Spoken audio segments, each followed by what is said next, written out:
Hello students, welcome back to my YouTube channel professor Shubham Tiwari. बात करने वाले हैं आज आपके हैशटैग नंबर 25 SYBCOM सेमेस्टर 3 का, जो हमारे कॉमर्स की सीरीज में कुछ टॉपिक्स बाकी रह गए थे, रिमेनिंग बच गए थे। यहाँ पे बात करने वाले हैं उस टॉपिक के बारे में।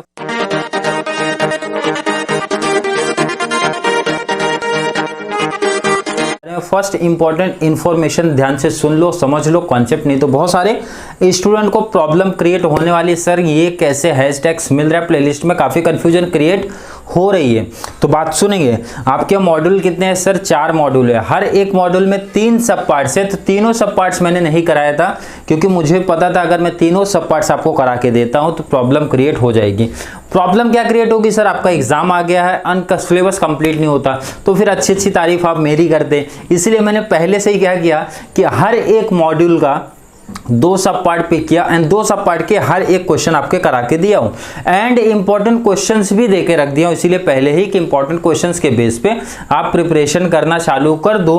अगर एग्जाम से पहले हमारा टॉपिक खत्म हो जाएगा तो हम लोग तीसरा जो हमारा सब पार्ट्स बचेगा वो बताऊंगा एंड प्लेलिस्ट में ऑलरेडी जाके हैशटैग लाइन से ऐड कर दूंगा ताकि बाद में कोई कंफ्यूजन ना हो जिन बच्चों का, जिन स्टूडेंट्स का एग्जाम थोड़ा सा डिले चल रहा है।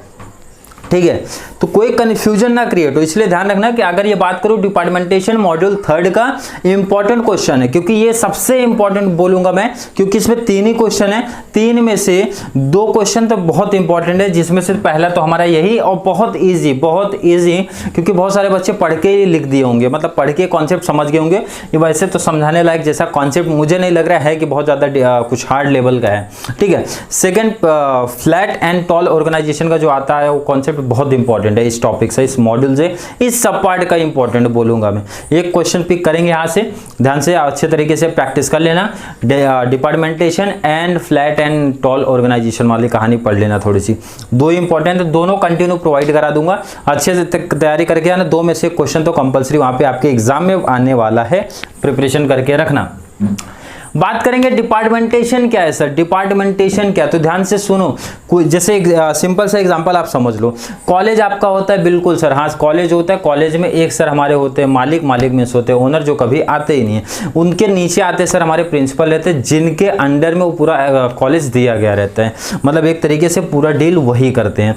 ठीक है सर, तो जो कॉलेज के प्रिंसिपल होते हैं वो क्या करते हैं? हेड ऑफ डिपार्टमेंट बना देते हैं। मतलब जैसे बैफ हो गया, BCom, BBI, BMS, BFM, आपके लेवल का कॉन्सेप्ट, मतलब आपके बीकॉम लेवल की एक हेड ऑफ डिपार्टमेंट होंगे, कोई टीचर होंगे, कोई एक सर होंगे। ठीक है, जिसके अंडर आपका FY, SY, TY तीनों आएगा, वो चाहे कितने भी डिवीजन में डिवाइड हुआ हो। हाँ ठीक है, फिर क्या होता है, हर एक क्लास टीचर का मीन्स हर एक डिवीजन का एक मेन सर भी रहेंगे। ठीक है सर, वो भी रहते हैं। फिर उनके अंडर्स में, मतलब वो भी ऑलरेडी लेक्चर्स लेते हैं, बट उनके साथ में और भी बहुत सारे टीचर्स रहेंगे। जैसे इकोनॉमिक्स के अलग टीचर, फाउंडेशन कोर्स के अलग टीचर, मैनेजमेंट अकाउंटिंग अलग है, FA अलग है, मैथ्स अलग है। इस तरीके से अलग अलग टीचर्स डिवाइड हुए होंगे। तो मतलब सर कहना क्या चाहते हो? कहना ये चाहते हैं कि जैसे आपने देखा कंपनी बड़ी है, मीन्स कॉलेज कंपनी का कंपेयर थोड़ा सा आप कर सकते हो कॉन्सेप्ट समझने के लिए। तो कंपनी भी इसी तरीके से क्या करती है भाई, एक बहुत बड़ी कंपनी है तो कंपनी क्या करती है भाई, एक पर्सन तो डील करेगा नहीं। एंड अगर मैं चाहूँ कि सब लोग मिलकर डील करें तो भी पॉसिबल नहीं, तो हम लोग क्या करते हैं ना, उसको अलग अलग पार्ट्स में डिवाइड करते हैं, और अगर पार्ट्स में भी जरूरत पड़ती है तो उसमें भी सब पार्ट्स कर देते हैं। मतलब यूनिट एंड सब यूनिट्स भी क्रिएट कर सकते हैं। किस लिए? बेटर रिजल्ट आने के लिए, हायर इफिशिएंसी लाने के लिए, स्पेशलाइजेशन लाने के लिए, ऑब्जेक्टिव्स अचीवमेंट करने के लिए, ये हमारा पर्पज होता है। ठीक है सर, आई होप आपको कॉन्सेप्ट समझा। मीनिंग पढ़ते बहुत हार्ड लेवल कुछ नहीं है, समझते क्या बोला गया। डिपार्टमेंटेशन इज ए प्रोसेस, या एक प्रोसेस है ऑफ ग्रुपिंग एक्टिविटी जो हमारी होती है उसको ग्रुपिंग करना इनटू यूनिट्स में, फॉर द पर्पज ऑफ, किस पर्पज के लिए किया जाता है। ये जो आपने डिपार्टमेंट डिवाइड कर दिया है, जो आपने यूनिट से डिवाइड कर दिया, किस लिए किया, क्या पर्पज के लिए किया? तो मैंने पर्पज आपको बहुत सारे काउंट करा दिए, उसमें से सिंपल सा बोल दिया इफेक्टिव मैनेजमेंट, ताकि हमारा मैनेजमेंट इफेक्टिव नेचर का हो। चलिए, each unit is called as department. जो आप यूनिट डिवाइड किया आपने ना, उसी को बोलते हैं डिपार्टमेंट बोलते हैं, जैसा मैंने आपको समझाया था सिंपल सा। डिपार्टमेंट मतलब जैसे आप समझ सकते हो किसी कंपनी में क्या होता है, डिपार्टमेंट हमारा क्या होता है, जैसे प्रोडक्शन डिपार्टमेंट हो गया, फाइनेंस फाइनेंस डिपार्टमेंट हो गया, मार्केटिंग डिपार्टमेंट हो गया, सेल्स डिपार्टमेंट हो गया, इसी तरीके से तो आप करते हो ना, डिपार्टमेंटेशन करते हो, डिवाइड करते हो उनको। अब आएगा question basis of departmentation, directly question बनेगा बेसिस ऑफ डिपार्टमेंटेशन। बहुत बहुत बहुत ही इजी है, एग्जांपल रख दिया सबसे बेस्ट है ताकि कॉन्सेप्ट एकदम ही क्लियर हो जाए। डिपार्टमेंटेशन बाय फंक्शन, बोल रहा फंक्शन के बेस पे डिपार्टमेंटेशन होगा। जो मैंने एग्जांपल दिया आपको, प्रोडक्शन लेवल के हिसाब से अलग कर दूंगा, मार्केटिंग का डिपार्टमेंट अलग कर दूंगा, फाइनेंस का अलग कर दूंगा। फाइनेंस की बात फाइनेंस वाले करेंगे भाई, लेन देन जो भी आपका है, सोर्सेस ऑफ फंड है, एप्लीकेशन ऑफ फंड है, कौन देखेगा सर? फाइनेंस डिपार्टमेंट देखेगी, बीच में कोई इंटरफेयर नहीं करेगा।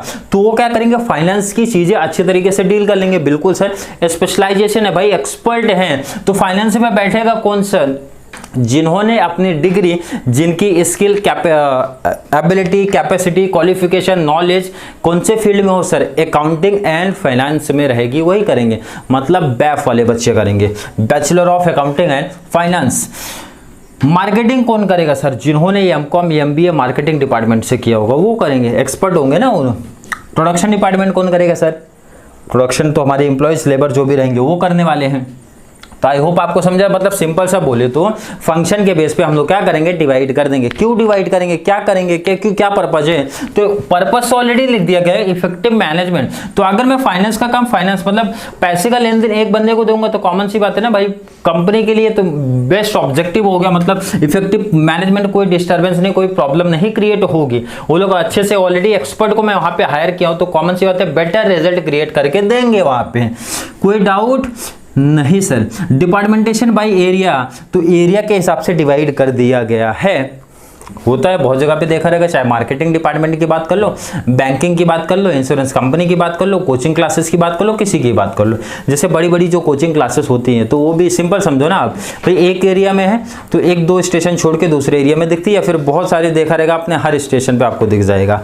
नहीं तो बैंक, आपको बैंक के लेके आप समझ सकते हो, कोई भी मतलब ऐसा टॉपिक आप समझ सकते हो।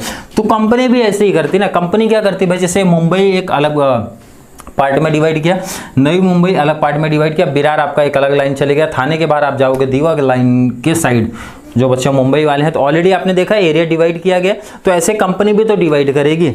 क्लियर है कि नहीं क्लियर है? कोचिंग क्लासेस वाले भी देखो ना, जो बड़ी बड़ी कोचिंग क्लासेस हमारी होती है, जैसे एक ब्रांच इनका घाटकोपर में, तो दूसरा कहाँ पे दिखेगा आपको? मुलुंड या फिर थाने में दिखता है। ठीक है, थाने के बाद कहाँ दिखेगा आपको? डोंबिवली, डोंबिवली के बाद कहाँ पे दिखेगा सर? कल्याण, कल्याण के बाद कहाँ दिखेगा? क्या पता कहाँ दिखेगा, मेन मतलब 4 ही स्टेशन है तो वही दिखेंगे ना। एंड कहाँ पे दिख सकता है सर? CST। हार्बर लाइन की बात करोगे सर, कहाँ दिख सकता है? तो आपको सीधा कहाँ दिखेगा? नई मुंबई मीन्स वासी हो गया, नेरुल हो गया, पनवेल साइड हो गया। ठीक है, तो इस तरीके से। एंड अगर आप वेस्टर्न लाइन में जाओगे तो वेस्टर्न लाइन में बोरीवली में सकता है आपको, बोरीवली अच्छा स्टेशन है। दादर हो गया तो इस जगह पे दादर। तो ऑलरेडी आपको समझ रहा है क्या बोलना चाहता हूं। मतलब सिंपल सा, यहाँ पे जो डिपार्टमेंटेशन किया गया बाय एरिया के थ्रू किया गया है, ताकि आप एरिया मीन्स मार्केट भी कैप्चर करके रखो। एंड बेनिफिट है, ऑलरेडी कंपनी का ही बेनिफिट है, जितना एरिया ज्यादा आप कैप्चर करोगे मीन्स मार्केट आप बना रहे हो वहां पे। Next, departmentation by product. तो इसमें एग्जांपल इसने लिखा सर कि एग्जांपल लिखने की क्या जरूरत थी? प्रोडक्ट मतलब मैंने अपने मार्कर का एग्जांपल लिया था। जैसे मान के चलो ये प्रोडक्ट है हमारे पास, कितने? 2 ब्लू मार्कर है, 2 ब्लैक है, 1 रेड है। तो ये प्रोडक्ट अलग अलग है, हाँ सर अलग अलग है, तो उसके बेस पे डिवाइड कर देते हैं। मतलब product A, product B, product C करके हर एक प्रोडक्ट को अलग एक डिपार्टमेंट के हाथ में दे रहा हूं मैं। तो इसके क्या बेनिफिट है सर, कि जो हमारे वर्कर है, मतलब मान के चलो जो ब्लू बनाने वाले डिपार्टमेंट अलग किया तो उसी पे फोकस रहेगा। अब एक ही वर्कर को क्या करूंगा, मैं बोलूंगा भाई चलो सब यूनिट्स बनाओ, तो कंफ्यूजन क्रिएट होगा, थोड़ा सा फ्रस्ट्रेट भी हो सकता है बंदा। इसलिए सबसे बेस्ट है कि भाई कोई प्रॉब्लम ना हो, कंफ्यूजन ना हो, बंदा फ्रस्ट्रेशन में आना है, रिस्पॉन्सिबिलिटी ज्यादा नहीं दे रहा हूं, तो सिंपल सा मैंने क्या किया, प्रोडक्ट के हिसाब से डिवाइड कर दिया। तो अब बंदे को टेंशन ही सिर्फ ब्लू वाला ही बनाना है, सिर्फ ब्लैक वाला ही बनाना है, सिर्फ रेड वाला ही बनाना है, मतलब एक ही प्रोडक्ट ही बनाना है। नेक्स्ट बात करेंगे सर डिपार्टमेंटेशन बाय कस्टमर। कस्टमर के बेस पे क्या हो रहा है, डिपार्टमेंटेशन किया जा रहा है। जैसे हॉस्पिटल्स, एयरलाइंस, रेलवे, शॉर्ट में लिखा है यहाँ पे, एग्जांपल नहीं तो पब्लिक सोचने लगेगी सर क्या है।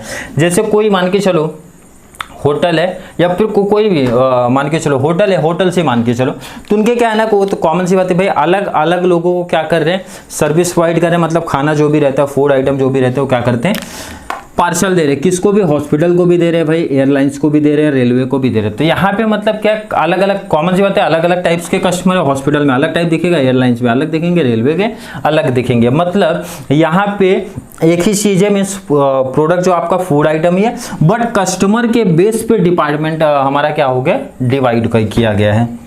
नेक्स्ट सर, डिपार्टमेंटेशन बाय प्रोसेस, नाम ही बता रहे प्रोसेस, प्रोसेस 1 2 3, मतलब process A, process B, process C. जैसे मैंने एक डिपार्टमेंट सिर्फ प्रोसेस ए में रखा है, प्रोसेसिंग कॉस्ट आप पढ़ोगे, प्रोसेस कॉस्टिंग जिसको बोलते हैं। प्रोसेस ए में एक डिपार्टमेंट है भाई, आप सिर्फ प्रोसेस ए देखोगे, इसके आगे का काम नहीं देखने वाले हो आप। आगे का काम कौन देखेगा सर, प्रोसेस बी, मतलब डिपार्टमेंट बी हमारा देखेगा, उसके आगे आपको नहीं देखना है। डिपार्टमेंट बी के बाद कौन देखेगा सर, सी देखेगा। मतलब आपको जितना काम दिया गया उतना ही आप करो प्रोडक्ट में, ठीक है।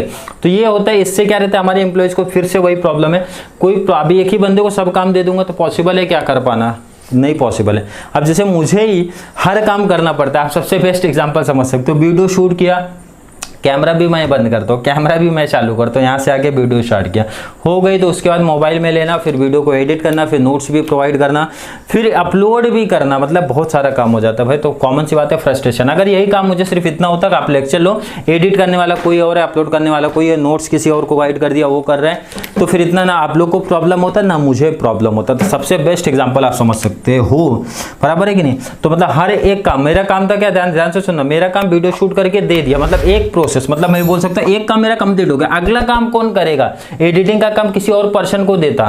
ध्यान से सुनिए, एकदम प्रैक्टिकल चीज है, अगला काम किसी और को देता, मतलब एडिटिंग का काम भाई आप एडिटिंग का काम संभाल लो, अपलोड आप करना। तो इससे क्या रहता है कि मेरे पास रिस्पॉन्सिबिलिटी मेरी कम हो गई, बराबर है कि नहीं। फ्रस्ट्रेशन अब क्या रहता है, बहुत टेंशन रहता है, बहुत हेडेक रहता है भाई। आपकी वीडियोस तो काफ़ी ज़्यादा ऑलरेडी शूट हो चुकी है, बट क्या रहता है मोबाइल में उतना स्टोरेज ही नहीं कि एक टाइम पे आप 3 से 4 ही वीडियो वहाँ पे कर सकते हो, इतना मीन्स स्टोरेज की कमी दिखती है। 4 वीडियो ऑलरेडी आपके 15 से 20 मिनट के वीडियो रहते हैं, कैमरा से वीडियो शूट होता है तो कॉमन सी बात है वो काफ़ी ज़्यादा GB लेके चले आते हैं, 2 GB 3 GB की आपकी एक वीडियो होती है, उसको एडिट अपलोड करना मीन्स काफ़ी ज़्यादा टाइम जाता है। तो मेन प्रॉब्लम है वीडियो तो दिन में अगर देखो ट्राई करता हूँ तो आपका वीडियो 7 से 8 वीडियो शूट हो जाता है। मेन प्रॉब्लम उसी चीज का रहता है जो आप यहाँ पे देखते हो प्रोसेस में। यही काम अगर देखोगे आप, कॉमन सी बात है, सब्सक्राइबर ज़्यादा होते हैं, व्यूज़ अच्छा आता है, अच्छी इनकम, अगर सोर्स ऑफ इनकम मेरी होती, यूट्यूब के अलावा भी कहीं इनकम होती तो कॉमन सी बात है किसी एक बंदे को हायर करता, देन हमारे लिए क्या हो जाता है, काम ईजी हो जाता है। तो सेम कंपनी क्या करती है भाई, प्रोसेस है, उनका टर्नओवर हाई रहता है, हमारे जैसे तो है नहीं। टर्नओवर हाई है तो क्या करते हैं, हर एक डिपार्टमेंट डिवाइड करते हैं, भाई आपका काम इतना ही है बस, उसके आगे वो लोग देखेंगे, उसके आगे वो लोग देखेंगे, आपको नहीं देखना है, जैसे मैंने बताया सिंपल सा। Next, departmentation by task force, मतलब यहाँ फोर्स ऑब्जेक्टिव्स जो दिए जाएंगे, टास्क जो दिए जाएंगे, चैलेंज जो दिए जाएंगे, उसके हिसाब से जैसे आप समझ लो ग्रुप 1 2 3 4 इस तरीके से मैंने क्या किया, ग्रुप डिवाइड कर दिया, ग्रुप में एक लीडर डिवाइड कर दिया, भाई ऑब्जेक्टिव्स दे दिया, गोल दे दिया, टास्क दे दिया, तो उनको बोला अचीवमेंट करो। तो वहां पे कॉमन सी बात है हर एक बंदा अपना 100%, मतलब आपने क्या किया ना, टास्क फोर्स के बेस पे 2 ग्रुप बनाया, 3 ग्रुप बनाया, 4 ग्रुप बनाया, और उसके बेस पे जैसे सेल्स में स्पेशली होता है, सेल्स में आपने देखा रहेगा ग्रुप रहेगा और उनको टारगेट्स दिए जाते हैं, उनको टास्क दिया जाता है, भाई इतना इतना इतना अचीवमेंट होता है, तो उनका एक अलग अलग लीडर होता है, हर एक लीडर अपनी एक अलग स्ट्रैटेजी लेके चलता है टारगेट को अचीवमेंट करने के लिए। प्रैक्टिकल चीजें रटने वाली कॉन्सेप्ट नहीं है। Departmentation by time, day shift, night shift, morning shift and वगैरह वगैरह आप समझ सकते हो। जैसे इसमें एग्जांपल ले सकते हो कॉलेज का, कोचिंग क्लासेस का, डॉक्टर्स का। तो लोग क्या करते हैं, देखा रहेगा अपना टाइम आपका रहता है, भाई मॉर्निंग में कोचिंग आओ, इवनिंग में कोचिंग आओ, ठीक है। कॉलेज का टाइमिंग क्या सर, ये टाइमिंग है। तो ये आप क्या समझ रहे हो, मतलब क्या डिपार्टमेंटेशन बाय टाइम के हिसाब से किया गया। डॉक्टर लोग भी देखो ना, बहुत सारे डॉक्टर जो हमारे एरिया में आसपास देखा रहेगा आपने बैठते हैं, तो उनका भी क्या रहता है, टाइम रहता है कि मॉर्निंग में इतने से इतना दिन, या फिर डे डिसाइड करते ये डे में इतने से इतने दिन इतना, और इवनिंग में इतने से इतना टाइम, मतलब टाइम के हिसाब से डिपार्टमेंटेशन किया गया है। तो काम भी तो डिवाइड करते हैं, उनके अंडर जो भी बंदे आएंगे तो उनका भी काम डिवाइड होता है, किसके बेस पे सर, टाइम के बेस पे। नेक्स्ट हमारा डिपार्टमेंटेशन बाय नंबर्स, बोले नंबर्स के बेस पे डिपार्टमेंटेशन कर दो। जैसे जैसे जैसे एग्जांपल बताइए सर, अब ये जैसे मैं ऑफलाइन कोचिंग, यहाँ तो फिलहाल ऑनलाइन कोचिंग है, ऑफलाइन कोचिंग में क्या करो आप, एक साथ 100 बच्चे 200 बच्चे भर लो। तो मुझे लगता है कि जो हमारे लोअर बच्चे रहेंगे एवरेज रहेंगे, तो उनके लिए प्रॉब्लम क्रिएट होने वाली है। क्लियर। ये तो ये चीज़ आपको पता है कि अगर उसकी जगह पे मैं एक लिमिटेड शीट रख देता हूँ, जैसे हमारे यहाँ पे जो ऑफलाइन की बैचेस चलते हैं 40 to 50 तो मैक्सिमम बोल रहा हूँ, 40 to 50 बहुत ज़्यादा 40 to 45 की बैच हमारी होती है। तो वहाँ पे सिंपल आप समझो, जैसे एग्जाम्पल समझो आप 50 का क्या कर दिया मैंने, नंबर फिक्स कर दिया कि इससे ज़्यादा हमारे पास कोई डिपार्टमेंट नहीं होगा, मतलब इससे ज़्यादा हमको डिपार्टमेंट बनाना ही नहीं है। एक ही डिपार्टमेंट के अंडर 50 लोग आएंगे, 50 के ज़्यादा नहीं आएंगे। तो कॉलेज में आपने देखा रहेगा, जैसे बीकॉम की बात करूँ तो हर कॉलेज आई थिंक 100 to 120 तक लेके जाते हैं बैच अपनी, तो उससे ज़्यादा नहीं ले जाना चाहिए। तो इससे प्रॉब्लम होती है, किसको, स्टूडेंट्स को प्रॉब्लम होती है, कॉन्सेप्ट ही नहीं क्लियर रहेगा। तो इससे बेस्ट है आप एक अपने अकॉर्डिंग, आपकी क्या एबिलिटी है, कैपेसिटी, उसके अकॉर्डिंग आप नंबर से डिसाइड करो। नंबर्स फिक्स करने के बाद हाँ लगता है कि भाई इतने लोग के साथ मैं डील कर सकता हूँ, उतने ही नंबर्स आपको क्या करना है, डिपार्टमेंट में रखना है। तो जिससे नंबर से आपने फिक्स रख लिया, जैसे आपको भी पता है कॉलेज में 100 से 120 का क्राउड होता है बीकॉम में, तो आपको भी बहुत अच्छे तरीके से पता है कि कितने स्टूडेंट्स का कॉन्सेप्ट क्लियर होता रहेगा, एंड कितने स्टूडेंट्स का कॉन्सेप्ट क्लियर होता रहेगा, कितने स्टूडेंट्स को टीचर ध्यान देते रहेंगे। अब यही चीज आप सीधा क्या करो, उसको 3 पार्ट में अगर मैं डिवाइड देता हूं तो आप भी देखो रिजल्ट क्या मिलेगा, पहले से तो काफी बेटर मिलेगा। सेम कंपनी में भी यही होता है भाई, अगर नंबर्स के बेस पे आप डिपार्टमेंट करते हो, आपको लगता है जितने के साथ डील करो उतने को बनाओ, तो रिजल्ट आपको अच्छा मिलेगा। इससे क्या होगा सर, इफेक्टिव मैनेजमेंट प्रोसेस आपका चलेगा। तो हर एक चीज़ में, मतलब चाहे गोल की बात करो, गोल भी अचीवमेंट हो जाएगा, कॉस्ट भी बचने वाला है, एंड ऑब्जेक्टिव्स इजी तरीके से, उसमें स्पेशलाइजेशन भी दिखेगा, क्वालिटी भी दिखेगा। तो ये काफ़ी ज़्यादा बेनिफिट्स आपको वहाँ पे देखने मिलती है। फिर भी कोई डाउट कन्फ्यूजन क्रिएट हो रहा है इसके बाद भी, मुझे नहीं लग रहा है ऐसा कुछ टॉपिक ही है। जैसे एक बार नोट से, मतलब आप अगर मनन प्रकाशन, जो बच्चे कॉमर्स के नोट्स मांग रहे, देखो नोट्स रेडी नहीं पॉसिबल हो पा रहा है उतना अच्छे से हो पा रहा है, तो जिसके बाद मनन प्रकाशन है तो कोई टेंशन नहीं। मैं क्या बोला, मनन प्रकाशन की वर्डिंग मुझे काफ़ी इजी लगी, इसलिए मैंने नोट्स कहीं से और ट्राई किया ही नहीं। ठीक है, सेकंड ईयर में हार्ड लगा था इकोनॉमिक्स, इसलिए ट्राई किया था। एंड यहाँ पे फिलहाल तो मुझे कॉमर्स का तो कोई हार्ड नहीं, इकोनॉमिक्स आप बोल सकते हैं हाँ थोड़ा तो हार्ड है, बट कॉमर्स जिनके पास मनन प्रकाशन है वो लोग नोट्स के लिए मैं सजेशन दूंगा मत जाइए, नोट्स से बेस्ट है आप वही करिए, क्योंकि नोट्स अगर मैं प्रोवाइड भी कराता तो वही सिमिलर चीज़ लिख के दे रहा हूँ आपको, सेम तरीके से बोल सकते हैं कॉपी पेस्ट, एक आध 2 पॉइंट भले यहाँ से वहाँ दिख जाएंगे, आपको मीनिंग दिख जाएगा या कुछ और दिख जाएगा, बाकी हर एक चीज़ें वही है, बस मैं हाईलाइट थोड़ा सा करता हूँ इंपॉर्टेंट चीज़ों को, बाकी और कुछ नहीं, बाकी सेम वही चीज़ें हैं। तो नोट्स अगर पॉसिबल नहीं हो पा रहा तो सजेशन यही है कि जो आपके पास मनन प्रकाशन की टेक्स्ट बुक है वही प्रीफर करो, सबसे बेस्ट है एग्जाम टाइम पे। कि आप मेरे ऊपर डिपेंड रहोगे और पता चला मैं टाइम पे ना प्रोवाइड करा पाया, और रीज़न मैं बता चुका हूँ क्यों नहीं प्रोवाइड हो पाती है। ऐसा नहीं है कि कुछ बच्चे सोचेंगे कि सर के सब्सक्राइबर बढ़ते जा रहे हैं इसलिए सर को भाव आ रहा है, मैंने बताया रीजंस बताइए, ये प्रॉब्लम है। नहीं तो ये चीज़ मुझे भी पता है कि मिस्टेक्स हो गई है सेमेस्टर 3 में, स्टार्टिंग टाइम से हम लोगों ने ध्यान नहीं दिया था, एंड इसी वजह से प्रॉब्लम्स हो पाई। जैसे एडवर्टाइजिंग की आपको सब्जेक्ट का कंप्लीट सिलेबस मुझे प्रोवाइड कराना चाहिए था, जैसे मैंने कॉमर्स की प्रोवाइड कराई है। बहुत अच्छा टॉपिक है एडवर्टाइजिंग, बहुत अच्छा टॉपिक है, बेस्ट था, बट प्रॉब्लम्स की वजह से नहीं हो पाई है, तो इसलिए मैं सजेशन देता हूँ मेरे ऊपर डिपेंड ना रह के, अगर आपके पास है टेक्स्ट बुक तो ठीक बेस्ट है, आप वही प्रिफर करो, ज़्यादा बेस्ट रहेगा। लेक्चर्स की प्रॉब्लम है तो लेक्चर्स आप बोलो, मेंशन कर दो सर क्या मैंने ये टॉपिक ना पिक करके कोई दूसरा टॉपिक पिक किया जिसका आपने लेक्चर्स नहीं प्रोवाइड करा, तो मैं लेक्चर्स प्रोवाइड करा दूंगा। लेक्चर्स में क्या रहता है, आपका ज़्यादा टाइम नहीं जाता, मैं शूट करूंगा, एडिट करके अपलोड कर देता हूँ, बट नोट्स आप बोलोगे तो डबल काम मेरा हो जाता है। इसलिए सजेशन है जिसके पास मनन प्रकाशन है, मनन प्रकाशन प्रेफर करो। फिर भी टॉपिक के रिगार्डिंग कोई भी डाउट कंफ्यूजन क्रिएट हो रहा है तो कमेंट बॉक्स खुला है सर, बराबर है कि नहीं, हर वीडियो में यही चलता है। एंड कोई सजेशन देना, सजेशन आप दे सकते हो। एंड वीडियो थोड़ी सी भी हेल्पफुल लग रही है तो वीडियो को लाइक करना, फर्स्ट तो लाइक करते रहो। जितने बच्चे कंटिन्यू वीडियो के साथ जुड़े हुए, सीरीज के साथ जुड़े रहते, वीडियो तो लाइक किया करो यार, व्यूज ज़्यादा जाते हैं, लाइक्स कम है। एंड कॉमेंट भी अच्छे से ऐड कर दिया करो। एंड फ्रेंड सर्कल जो भी आपका FY SY TY master degree part 1 2 11 12 जितने भी कॉमर्स सेक्शन में बोल सकते हो, सीधा बीकॉम के भी बैफ के भी, सबको लिंक शेयर करना। क्लासेस ग्रुप, कोचिंग ग्रुप, जो भी आपके एरिया में रहने वाले लोग हैं सबको शेयर करो, ताकि इस चैनल के माध्यम से बहुत सारा बेनिफिट्स मिलता रहे और सर को मोटिवेशन भी मिलता रहे। मोटिवेशन मिलेगा तो सेम 4 बहुत ही ज़बरदस्त होने वाला है। आपके जो भी हार्ड लेवल के टॉपिक्स है उसको भी इजी बनाएंगे एंड सीरीज प्रोवाइड कराएंगे उसमें भी। तो चलिए मिलते हैं नेक्स्ट क्लास में, तब तक के लिए थैंक यू सो मच।